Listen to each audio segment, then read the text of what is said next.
É um escândalo. E agora, antes de começar a detalhar, fazer a análise minuciosa a respeito desse caso, eu preciso voltar um pouquinho no tempo para falar do sistema de blindagem que foi construído no governo Bolsonaro. Ele pegou emprestado do petismo, petista não gosta que fale, mas é verdade. Pegou Augusto Aras emprestado do petismo com a anuência dos petistas. Petista não ficou lá criticando Jair Bolsonaro por nomear Augusto Aras, não, muito pelo contrário. Vários se expressaram publicamente a favor da nomeação. Depois Augusto Aras foi entrevistado na TV PT. Augusto Aras fazia evento lá junto com os petistas. E Jair Bolsonaro precisou colocá-lo no momento em que avançava em investigação sobre o Flávio Bolsonaro. No momento em que o Jair Bolsonaro queria trocar o comando da Polícia Federal, mas ainda havia uma resistência do então ministro Sérgio Moro e do diretor da PF, Maurício Valeixo. Enquanto o inquérito eleitoral, porque são dois inquéritos sobre o Flávio Bolsonaro, um que resultou na denúncia e o outro inquérito eleitoral que estava chegando na superintendência da PF do Rio. Ele ia avançando. E Jair Bolsonaro precisava de alguém disposto a se subordinar aos interesses políticos. Já estava ali com duas figuras independentes, Maurício Valeixo e Sérgio Moro. Pode chorar, os petistas podem chorar, fingir que não é. Entrou lá no governo, sim, e saiu porque Jair Bolsonaro estava instrumentalizando órgãos de Estado. Aí você tem um esquerdista que não perdoa, como é que pode fazer isso, entrar no governo? Poderiam os bolsonaristas, né, falar a mesma coisa a respeito de todos que entraram no governo Lula, depois de todos que entraram no governo Dilma, alguns da área econômica, alguns que têm prestígio até hoje, Henrique Meirelles, por exemplo, vai ficar falando a respeito disso, punindo o eleitor que votou no Lula inicialmente, punindo o eleitor que votou no Bolsonaro. Isso tudo faz parte de balela, de claque, de torcida organizada. A gente precisa mostrar o que essas pessoas fazem no poder e alertar aquelas que se deixam ludibriar por elas.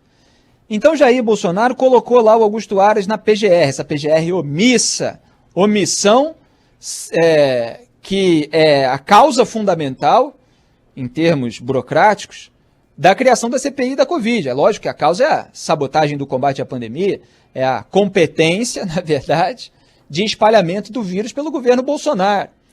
Mas por que essa investigação não ocorreu como está havendo investigação nos estados? Porque a PGR bolsonarista não fez nada, ficou de braços cruzados sentando em cima de tantas informações gravíssimas. Precisou, portanto, haver a comissão parlamentar de inquérito, que é um recurso legítimo, constitucional. E aí Jair Bolsonaro bota lá o Cássio Nunes Marques, ministro apadrinhado pela turma do Centrão, que é essa turma do Ciro Nogueira, do Arthur Lira, Ciro Nogueira, todos aliados do Ricardo Barros, que está envolvido aqui nesse caso. Daqui a pouco eu detalho o papel dele, mas já falei ontem a respeito. Jair Bolsonaro, que depois trocou, portanto, a cúpula da PF, que tem atuado, como eu falei ontem nesse programa, para punir aqueles delegados que miram irregularidades, eventuais ilicitudes cometidas por membros do bolsonarismo, desse grupo político, até do governo, como o caso do ministro do Meio Ambiente, Ricardo Salles, que usa a BIM como quer, que ainda tenta politizar as Forças Armadas, que escanteou e sucateou o COAF, Centro de Controle de Atividades Financeiras, que detectou a movimentação bancária atípica do Fabrício Queiroz, ex-assessor do Flávio. E ainda vai tentando espalhar os seus tentáculos por todos os órgãos de Estado. E ainda tem gente que acha que o Bolsonaro é só alguém que, ele tem aquele estilão, ele fala o que pensa, mas, e o PT e não sei o quê. Sim, o PT tem toda a sujeira e eu aponto, e o bolsonarismo tem toda a sujeira e eu aponto. Tá cheio de gente aí que passa pano para um desses dois lados. Porque é mais fácil. São lados que têm suas minorias barulhentas, que geram aquela mobilização imediata, mas isso tudo passa, essa gente passa. Obviamente eles querem se perpetuar no poder. O petista queria, o Lula queria e o Bolsonaro quer. Os bolsonaristas querem. Mas tem todos os instrumentos aqui que eles tentam corroer, mas que a gente defende. Então isso passa e a gente continua apontando a sujeira de toda essa gente. Por que eu estou fazendo essa introdução? Porque esse sistema de blindagem, eu já falava isso aqui no microfone, falava para as pessoas próximas, que uma vez estabelecida toda essa blindagem, se você tem pessoas estrategicamente ocupando cargos que comandam investigações, as investigações sobre a corrupção, elas não acontecem. Aí vai lá o político populista e diz para aquela pessoa menos instruída, que não acompanha o debate político, que só vê assim a imagem, tem empatia ou não com a pessoa, e diz: não tem escândalo de corrupção no meu governo, não tem escândalo de improbidade, agora que eles destruíram a lei de improbidade para safar político que comete desvio. Não, só pode com dólar, é difícil provar o dólar, não tem a hipótese culposa.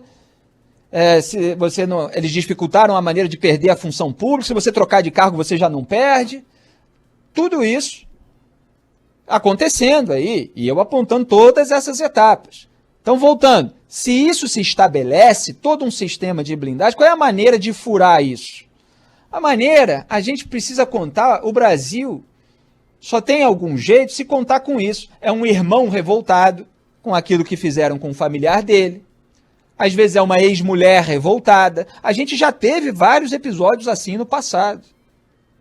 Fernando Collor de Mello teve a acusação do irmão, do Pedro Collor de Mello. É um caso diferente desse, porque esse você tem um deputado federal que está saindo em defesa do irmão, que é um servidor concursado, palavra importante nesse momento, do Ministério da Saúde. Já está lá desde o governo anterior. Então ele não é alguém escolhido por um político em razão da sua subserviência a esse grupo político, não.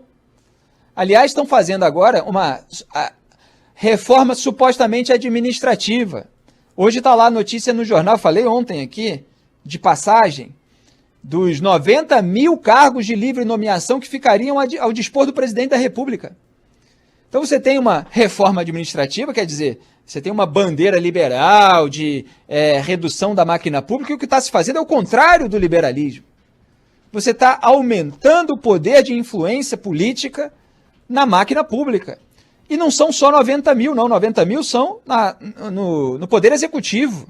É 1 milhão de cargos de livre nomeação, de acordo com uma reportagem de jornal hoje, que estariam ali presentes depois dessa suposta reforma administrativa. Então, assim como fazem uma privatização de fachada, no caso da Eletrobras, atendendo a interesses paroquiais dos políticos, principalmente o pessoal do Centrão, fazem uma reforma administrativa de fachada. No fundo, você vai aparelhar, no sentido pior do termo, que não é equipar, é você formar aquele cabidão de emprego para os companheiros, muitas vezes desqualificados, e aí depois aparece, né, desvio aqui, desvio ali, aquela sujeirada que a gente já conhece. Então, voltando ao meu ponto, a maneira que você tem de driblar isso é contar com um irmão que às vezes sai em defesa da sua própria família. Por quê? Porque estavam pressionando o irmão dele, servidor, a fazer algo que poderia comprometê-lo num processo criminal. E esse é um momento dessa entrevista espetacular, parabéns à equipe da Band News FM, em que ele fala assim: não, eu fui lá falar para o presidente porque eu não queria ir parar num processo criminal. É lógico que tudo isso tem que ser devidamente apurado, a CPI vai fazer o possível para apurar. Felizmente está instalada uma CPI da Covid, que tem gente ingênua que acredita que é bobagem, que tem gente que diz que tem que ser depois, só da pandemia passar, como se a pandemia estivesse sendo combatida por esse governo, como se a CPI não tivesse feito a água bater na bunda desses políticos, para que eles começassem a se mexer de uma maneira atrasada para tentar minimizar o desgaste irreparável. Quer dizer, o desgaste é óbvio que o sujeito pode minimizar com propaganda, para a pessoa ingênua acreditar. Mas o dano causado pela falta de vacina no Brasil durante meses é irrecuperável, porque se conta em cadáveres, se conta em perdas humanas. Então, você tinha lá um servidor que estava sendo pressionado para correr com uma contratação, uma aquisição de vacina, de uma maneira que o deputado Luiz Miranda falou que era criminosa. Onde já se viu, ele usa uma expressão parecida com essa, você pagar a uma empresa intermediária que não tem nada a ver com isso. Isso não se faz nem na esfera privada, que dirá no Ministério da Saúde. Falei aqui ontem a respeito disso. Está aí essa empresa, precisa medicamentos, de um empresário que tem um histórico de investigações, que tem uma outra empresa global que era investigada por irregularidade num contrato com o Ministério da Saúde do governo passado, quando o ministro da Saúde era o Ricardo Barros, do Centrão, que é líder do governo Bolsonaro. Fez parte do toma lá da cá bolsonarista, com esse bloco parlamentar constituído de investigados, réus, condenados. Ricardo Barros, que foi delatado, inclusive. Então é um caso gravíssimo. E aí o que conta o Luiz Miranda? Quer dizer, primeiro vamos trazer aqui, resumir esses detalhes que o Fábio França já expôs para vocês. Você tem uma vacina 1000% mais cara, você tem o preço dela, cada dose lá, R$80, quando as doses da Pfizer e de outras vacinas não chegavam a R$20. Então você tem mais de 4 vezes o valor, dependendo da vacina que se tome como parâmetro, dá 5 vezes o preço, com uma empresa intermediária, do empresário com histórico de investigação, sem aval da Anvisa. Isso depois de o governo alegar, não, que a Pfizer estava cara, não, que a Pfizer não tinha aval da Anvisa. Quer dizer, não tem a menor coerência. Até porque eles tinham comprado a AstraZeneca sem aval da Anvisa também. Então essa coerência já nem sequer existia antes, agora ela está sendo agravada. Então, os indícios são gravíssimos, é um escândalo. E aí o Luiz Miranda diz, olha, tá lá o meu irmão, funcionário concursado, servidor no Ministério da Saúde, sendo pressionado, recebendo mensagem sexta-feira, 11 horas da noite, fim de semana, com um negócio irregular que poderia comprometê-lo num futuro processo criminal, se houvesse, evidentemente, alguma investigação nesse país. Ele vai lá para o presidente do deputado e fala, olha aqui, está acontecendo isso tudo está me cheirando muito mal, tem irregularidade, tem intermediário, está com preço muito maior, tem aqui os documentos para provar, fotos, etc. Aí, o Luiz Miranda, esse deputado, ele está até tomando cuidado em relação à acusação. Você vê que ele nega, não estou fazendo acusação, estou dizendo, estou afirmando que eu estive lá com o presidente da República. E aí ele solta aquela frase, eu sou testemunha, tenho fotos, tenho documentos, eu tenho tudo.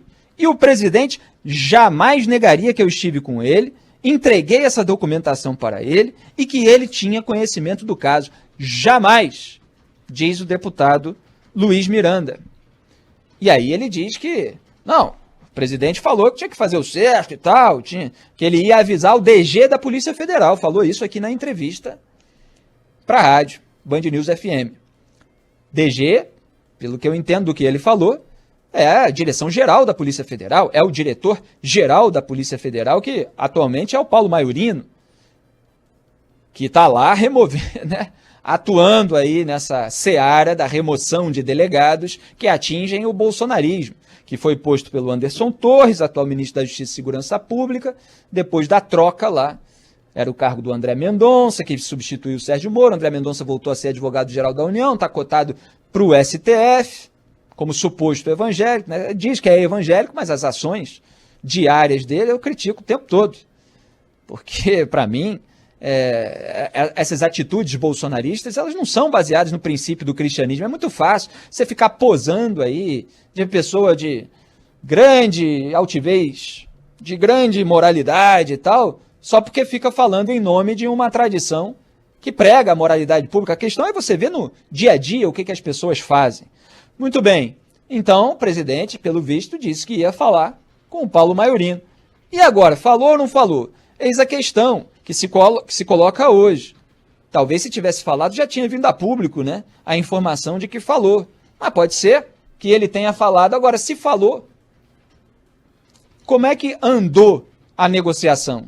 O senador Alessandro Vieira estava dizendo hoje também, olha, a aquisição, ela caminhou, ela avançou.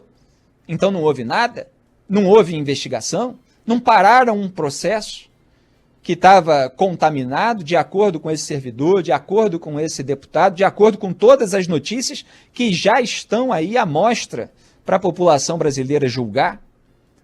Eu estava ironizando no Twitter, e o Fábio França vai gostar dessa, é o seguinte, se procurar no lugar onde foi feito o empréstimo, entre aspas, ao Fabrício Queiroz, eu vou precisar traduzir essa minha ironia, tá? Mas eu vou falar ela primeiro, depois eu traduzo. Se procurar no lugar onde foi feito o empréstimo ao Queiroz, talvez se encontrem as fraudes de 2018, o trilhão das privatizações, 1.300.000 motoqueiros e o aviso, esse aviso do presidente APF sobre irregularidades na aquisição da Covaxin, que acabou encaminhada. Então fica essa dica aí. Por que eu estou falando isso? Eu estou sendo irônico, porque quando surgiu a notícia de que o COAF detectou R$24 mil depositados pelo Fabrício Queiroz na conta da Michele Bolsonaro, Jair Bolsonaro veio a público e disse, não, olha só, não tem nenhum problema com isso não, na verdade não era nem 24 mil, era 40 mil, se pegar ali um período maior e tal, 40 mil, porque isso foi um empréstimo que eu fiz para ele. Tem outras pessoas acusadas de rachadinha que dão essa mesma alegação. Diz que teve um empréstimo anterior. Ninguém jamais encontrou prova nenhuma desse empréstimo. O que o sujeito faz? Detectaram um repasse de um operador de um esquema de desvio de dinheiro público ali para você. Você fala o quê? Você fala muito bem. O negócio é o seguinte, eu tinha emprestado um dinheiro vivo na mão mesmo. Então o máximo que eu fiz foi, sei lá, driblar o fisco e tal.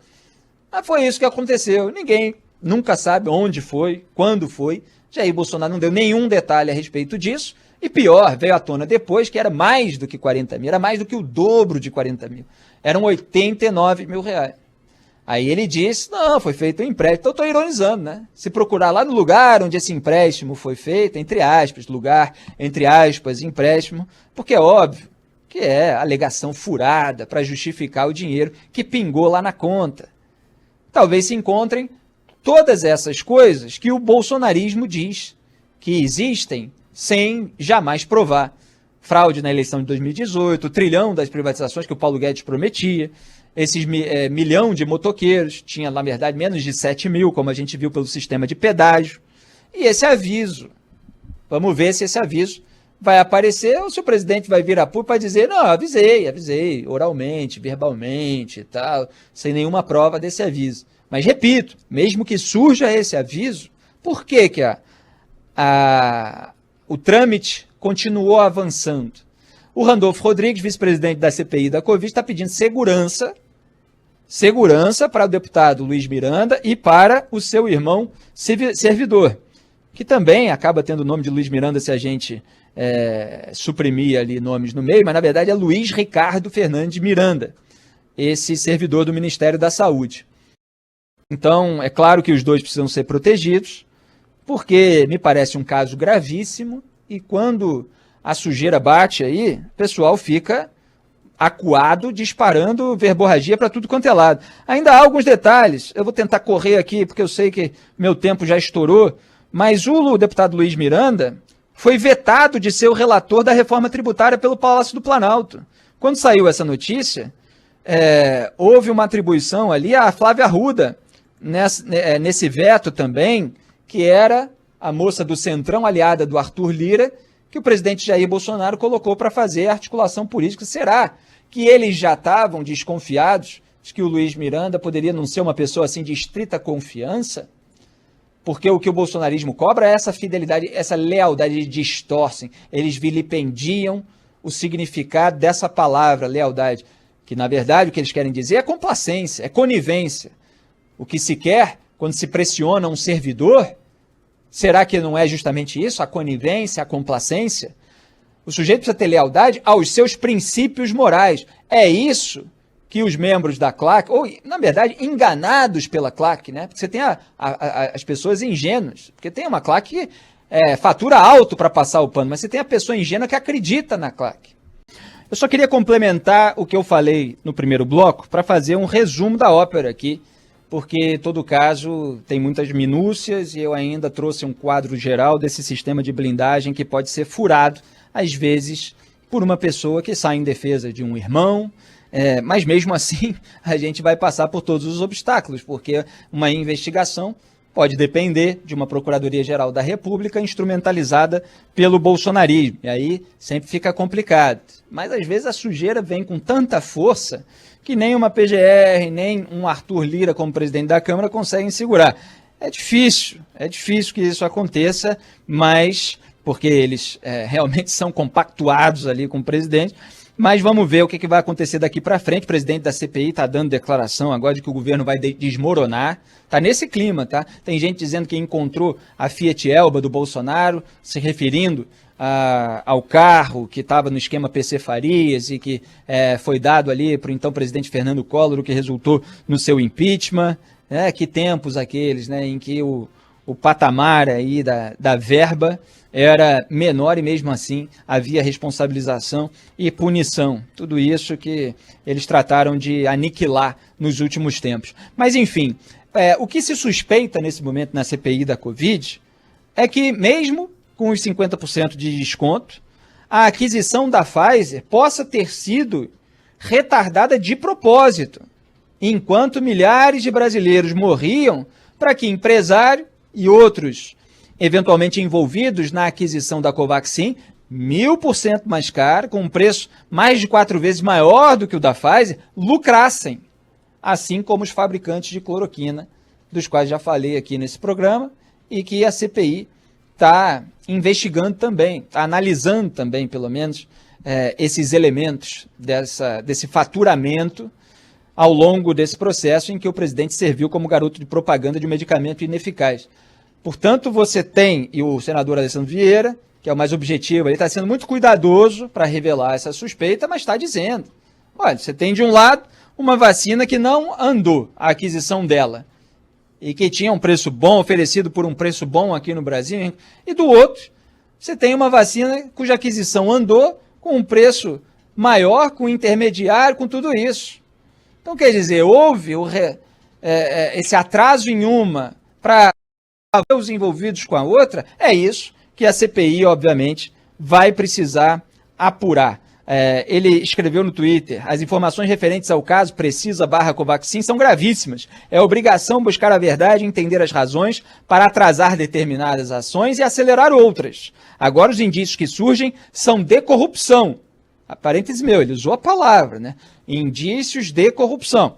Gente buscando lucro enquanto os brasileiros morriam sem vacina. Então tá aí, o senador está sendo incisivo, assim como Randolfo Rodrigues, assim como Omar Aziz, eles vão para cima nessa apuração e tem que ir. E que bom que a CPI da Covid está aberta, ao contrário do que muita gente diz por aí, porque há fatos que precisam vir à tona e o poder da CPI é fundamental para demandar os documentos que comprovam esse tipo de articulação eventualmente espúria. É assim que se faz, já que os órgãos competentes no sentido jurisdicional, não no sentido de qualidade, foram instrumentalizados pelo mesmo grupo político que prefere varrer tudo para debaixo do tapete.